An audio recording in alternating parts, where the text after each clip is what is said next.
Salut Merwan, ça va? Salut, ça va et toi? Eh ben ça va nickel, bienvenue. Donc Merwan, t'as 26 ans, pur Marseillais de souche.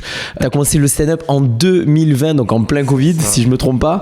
T'as déjà participé à une émission de TV, celle du Paname Comedy. Exactement. Et là, actuellement, en pleine écriture d'un spectacle, bravo. Ma première question, t'as un don pour réussir à faire rire sur des drames que t'as vécu. Raconte-nous, est-ce que t'as toujours voulu faire du stand-up et est-ce que le stand-up, ça représente un exutoire pour toi? On me pose souvent la question de est-ce que c'est un exutoire ou pas. Je suis pas sûr, c'est pas forcément une thérapie, etc. Mais c'est vraiment un message que j'ai envie de faire passer. Ouais. Et c'est pour ça que je parle de mes drames, je parle des trucs difficiles, des trucs compliqués qui s'est passé dans ma vie, pour faire passer ces messages et de dire c'est un temps. Après, on pourra en rigoler et on pourra en rigoler ensemble. C'est pas forcément une thérapie parce que moi, j'ai accepté tout ça, mais c'est plus pour dire aux autres qu'on peut les accepter et c'est possible même pour vous. C'est pas un rêve d'enfant, le stand-up? Le stand-up, non, j'ai toujours aimé faire rire, comme on dit, on faisait rigoler à l'école, etc. Ça a jamais été un objectif pour moi. Quand j'ai eu l'opportunité de pouvoir commencer et de le faire, je me suis dit, mais en vérité, ouais, c'est ça que je veux faire de ma vie. La première fois que je montais sur scène, c'est ce que je me suis dit, quoi. Je me suis dit, c'est ça. Parce que tu nous parles quand même de cancer. Ouais. Raconte-nous un peu ça. Ouais, j'ai à l'âge de 17 ans, j'ai eu une leucémie aiguë lymphoblastique. Je devais partir jouer au foot en école. J'avais signé en tant que sport d'études, etc., en sport-études. Et une semaine avant, on m'a découvert une leucémie. Du coup, j'ai pas pu partir et je me suis retrouvé au FC Chimone. Et du coup, voilà, quoi. Après, dû à la leucémie, on a plein d'autres choses. J'ai eu des problèmes aux reins, j'ai eu plein d'autres problèmes. Et j'ai eu aussi, là, on m'a découvert des grains de beauté cancérigènes. Mais bon, c'est un cancer un peu éclaté, quoi. Ça fait du matériel pour. Ça fait du matos. Chaque fois qu'il m'arrive de la merde, je me dis, on va pouvoir le mettre dans le sketch. Au moment où tu l'écris, tu considères que tu l'as accepté, ou est-ce que le fait de l'écrire, c'est ça qui va te faire l'accepter? En vérité, j'ai eu ce problème, je me suis confronté à ce problème parce que en parlant beaucoup du cancer, au bout d'un moment, je me suis dit, oh, je suis en train de m'enfermer dans un truc où je commence un peu à être parano, etc. J'avais un peu peur et tout. Ouais. Et donc du coup, j'ai eu peur de ça. Mais à force d'en parler, c'est vraiment devenu banal pour moi. Et donc du coup, non, en vérité, ouais, il y a eu ce truc d'acceptation. Ça m'a aidé à un peu plus accepter le fait de ne pas avoir peur. En vérité, que voilà, quoi, ça peut arriver à tout moment, n'importe quoi, etc. Donc du coup, ouais, il y a eu un peu ce truc-là d'acceptation quand même. En tout cas, moi je trouve que c'est très inspirant tes sets. Il y a toujours ce doute, les gens se demandent si toi tu l'as accepté et si... Ils se demandent même si je l'ai eu. Ouais, c'est vrai. Souvent, on me pose la question. Ouais. Ton but principal dans le stand-up, si on parlait message, c'est de faire d'avoir un propos, de communiquer ce message-là. En tout cas, là, pour mon premier spectacle et la première partie de ma vie, en tout cas, c'est le but que je me suis fixé, l'objectif que je me suis fixé. Après, j'évoluerai, je pense, ma vie, elle évoluera, j'aurai d'autres aventures, etc. Mais pour le moment, en tout cas, c'est le premier objectif de ce pourquoi je fais du stand-up. Il y a beaucoup de stand-uppers qui vont écrire leur set par rapport à quelque chose qu'ils ont trouvé drôle dans la vie de tous les jours. Toi, je pense, de ce que tu me dis, que c'est plutôt l'autre école de... Tu sais de quoi tu veux parler et tu vas le rendre drôle. C'est ça. J'aime prendre un sujet qui a été difficile pour moi et le rendre drôle, ou difficile pour les gens, même si je ne l'ai pas vécu, essayer de le rendre drôle, quoi. C'est quoi un peu tes méthodes de travail, du coup? Comment tu rends un set drôle, en fait? J'écris pas beaucoup, c'est-à-dire je vais pas écrire ce que je joue. Moi, je le joue. C'est-à-dire je vais le jouer devant mon miroir, je vais le jouer devant des gens, c'est-à-dire pas sur scène, mais je vais venir te voir, par exemple toi Quentin, je vais te raconter, je vais dire il y a ça, et je vais te raconter mes blagues, et déjà je l'aurais raconté une fois, donc du coup j'aurai plusieurs angles, etc. Après je vais le raconter une deuxième fois à une autre personne, troisième fois, quatrième fois, cinquième fois, et après quand je vais monter sur scène, c'est comme si je l'avais déjà joué au moins 10 fois, et donc du coup j'ai plus cette pression de le jouer ou quoi, parce que et moi j'écris beaucoup comme ça, j'écris vraiment par mes pensées, par le jeu, par des actes où je vais faire des personnages chez moi, genre et ça va aider. Et après je vais dire putain, ça serait cool que je le mette dans un personnage, etc. Donc tu prends tes potes pour des cobayes, quoi. C'est exactement ça.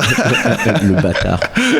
Là j'ai à peu près 45 à 50 minutes de matériel, et donc du coup là le travail que je suis en train de faire, c'est d'avoir un fil rouge, et donc là je suis en train d'écrire déjà, parce que j'avais pas écrit toutes mes blagues, donc du coup j'écris toutes mes blagues là et je les mets dans l'ordre et je mets le fil rouge, et j'ai un message à la fin que j'aimerais bien faire passer, j'ai un message au milieu, j'ai un message au début. Et donc du coup je suis en train de faire tout ça, quoi, de travailler là-dessus, quoi. C'est quoi là pour toi la différence entre jouer sur un plateau en 5 minutes et en 30 minutes? La grosse différence, c'est que là tu peux prendre ton temps.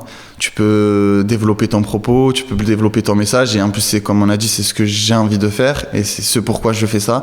Donc du coup là vraiment j'ai le temps de connecter aussi avec le public, que j'arrive à apprécier vraiment le moment, quoi. Gérer mon rythme différemment en 30 minutes, c'est-à-dire là on n'est vraiment pas en comédie club, donc savoir laisser des temps de repos, faire des pauses, etc. Donc c'est vraiment un autre travail, c'est d'autres techniques, c'est un autre métier, clairement. Donc du coup en vérité c'est juste du travail et de l'entraînement, quoi, ce qui me manque aujourd'hui, je pense, là-dessus. Quelles sont les autres thématiques dont tu aimerais parler sur scène, parce que je sais qu'il y a vécu d'autres drames? Ouais, par exemple le décès de ma mère. Le décès de ma mère, c'est un truc que là je suis en train de tester en comédie club, etc. Qui est compliqué parce que je dois le tester en 5-10 minutes. Parler du décès de ma mère, c'est compliqué. Donc la mort, c'est compliqué. Ouais, la mort, c'est compliqué. Alors quand je dis ma mère est décédée, là, je sens le malaise qu'il y a dans le public. Mais c'est ça, pour moi, c'est ça la difficulté du métier. Et c'est pour ça que je fais ça, donc je kiffe. Mais ouais, le décès de ma mère, c'est une partie importante aussi de ce que j'aimerais placer dans le spectacle. Il y a ça, il y a plein d'autres choses. Le bonheur, être heureux, c'est des choses aussi que, tu vois, il n'y a pas que des trucs qui sont dramatiques, il y a aussi des trucs positifs qui ressortent de tout ça. C'est comment après tout ça, comment après tous ces drames, etc., j'ai réussi quand même à être heureux, à avoir tout le temps le sourire, à kiffer ma vie. Et c'est un message que j'aimerais bien passer. Pourquoi, comment, etc. Ouais, c'est vrai qu'on parle beaucoup de drame. Est-ce que tu penses que c'est possible de faire rire sans justement faire d'autodérision par le narcissisme, par exemple, ou par des choses qui te valorisent toi et qui te surélèvent? Oui, je pense qu'on peut faire rire déjà, on peut faire rire de tout. Et même en stand-up, il y a plein d'humoristes qui rentrent et qui se la pètent et qui jouent là-dessus, qui jouent sur leur ego, qui jouent sur... Moi, je trouve ça drôle. Des fois, on se la pète entre nous. Même quand on fait des comédie clubs, on dit « j'ai tout cassé ce soir, hein, vraiment, tu vas pas pouvoir. » Ça nous fait rire.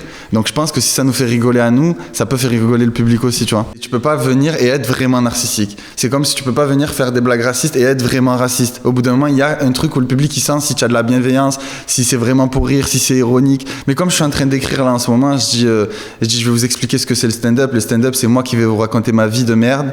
Ça va vous rassurer sur votre vie de merde. On va comprendre qu'on a tous une vie de merde et on va rigoler de tout ça. Et pour moi, c'est ça le stand-up en réalité, quelque part. C'est pour ça qu'on parle de notre vie de merde. C'est pour dire, les gars, on vit de la merde, mais c'est pas grave, on la vit ensemble de toute façon parce qu'on se retrouve tous là-dedans.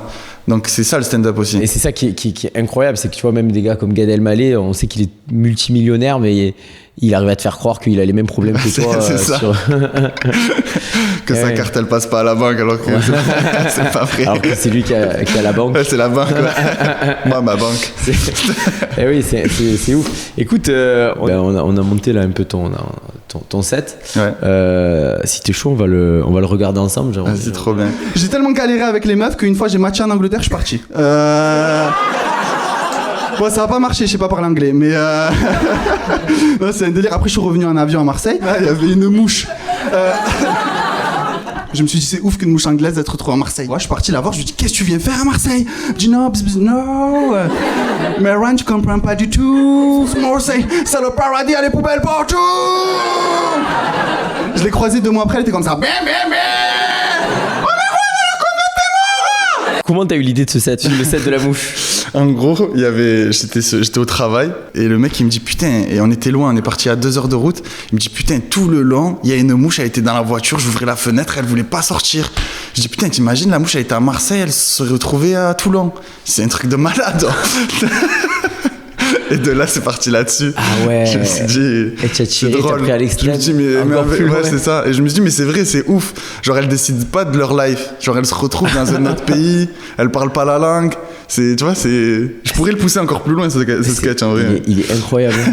À l'âge de 17 ans, j'ai eu une leucémie aiguë, lymphoblastique, un cancer du sang. Je vois vos visages, vous inquiétez pas, on va en rigoler ensemble.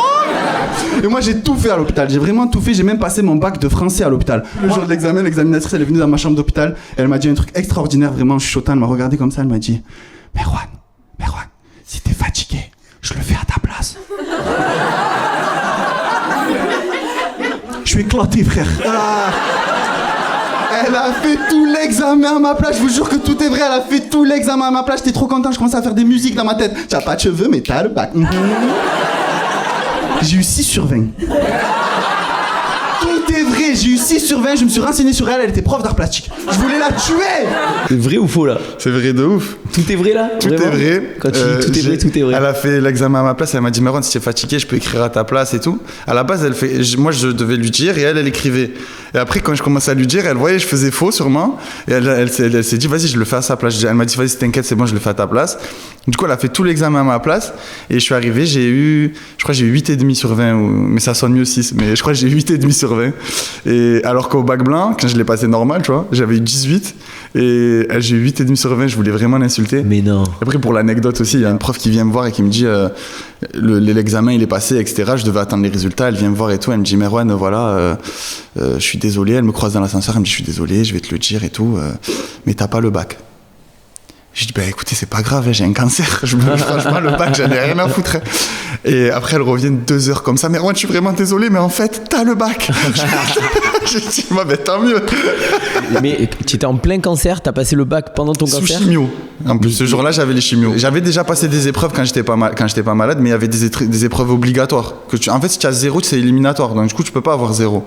Et là, incroyable. Ouais, donc, du coup, j'ai dû passer mon bac de français. Et moi, c'était un bac professionnel. Donc, j'ai mon bac de français et mon bac de ma spécialité. Wow. Et après, elle m'a dit, bon, vas-y, je sors de la salle. Pour la spécialité, elle pouvait pas m'aider. Elle m'a dit, prends le téléphone, tu regardes sur Google et tout. Moi, j'étais sous chimio, j'ai regardé 2 secondes, j'ai dit, vas-y, je suis fatigué.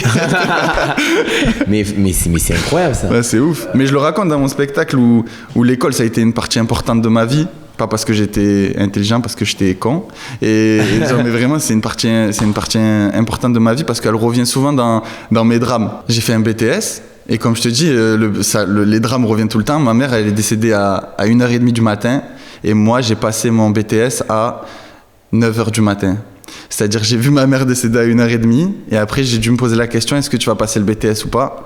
Et j'ai appelé l'école et tout. Ils m'ont dit, si tu viens pas, genre, c'est éliminatoire et tu pourras jamais repasser le BTS. Parce que j'avais déjà redoublé une fois. Et donc, du coup, j'ai dû aller à 8h du matin à l'école pour passer mon BTS. Et je l'ai passé. Et ouais, c'est pour ça que après j'ai dit bon, la licence c'est le daron qui va partir, on va faire attention. Ta mère est décédée à 1h30. J'ai passé mon BTS à 8h du matin. Non, mais je te jure. Et c'est pour ça que je dis l'école ça revient souvent dans mon histoire. Waouh. Ah ouais, ça c'est. Ouais, ça je le raconte aussi sur scène, je suis en train de l'écrire là en ce moment. Ouais, je l'ai jamais vu ça, ouais.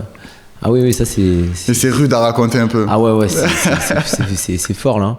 Et j'ai fait une greffe de moelle osseuse. En gros, on a pris la moelle osseuse de ma petite sœur, 7 ans, qui était compatible avec moi, et on me l'a injectée dans moi. D'où mon côté féminin. Mais pour faire ça en France, il faut lui demander son avis à ma petite sœur. Elle a 7 ans, lui demande son avis, j'ai l'impression que ça vous choque pas. Un jour, le docteur, il est venu la voir et lui a dit « Alors ma petite, est-ce que tu veux sauver la vie de ton grand frère ?»« Je sais pas.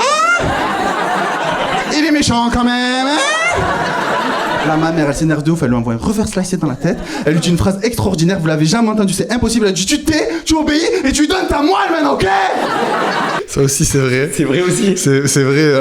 En gros, pour faire la greffe, il faut qu'elle passe devant un comité, ma petite sœur.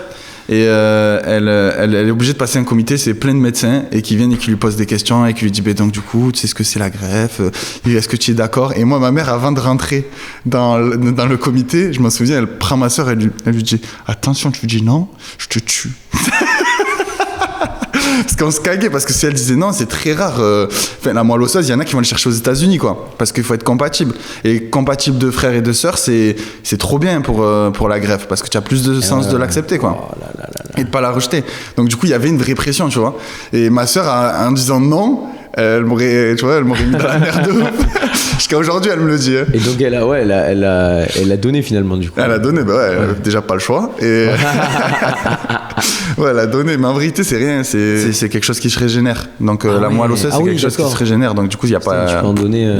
Tu peux en donner. En vérité, on peut faire des dons de moelle osseuse. Hein. Il y en a qui font des dons de sang. Tu peux faire aussi des dons de moelle osseuse. D'accord, ok. Ouais. Donc voilà, si vous voulez, faites des dons de moelle osseuse. Pour conclure, donc là, t'en es où là? T'as toujours ton travail? Non, j'ai arrêté ça fait un mois et quelques là. On travaillait dans les travaux publics, en gros, on faisait des bâtiments, etc. Avec mon père et mon frère, on avait une boîte dans ça. Et j'ai arrêté, ça y est. Je me suis dit, si tu veux réussir, c'est 100% ou 0, mais il faut arriver à 100, quoi. Donne à fond maintenant. Là t'as brûlé les bateaux, là. Voilà, là, ça y est, il n'y a plus rien, c'est la précarité qui m'attend. Donc c'est quoi l'objectif, là L'objectif, avoir plus de visibilité, avoir un spectacle et le jouer un peu partout et faire passer mon message à tout le monde aussi. Merci. Merci à vous. Il faut des gens comme toi dans le stand-up. Hein. Merci, c'est gentil. Merci Merwan, on s'est régalé.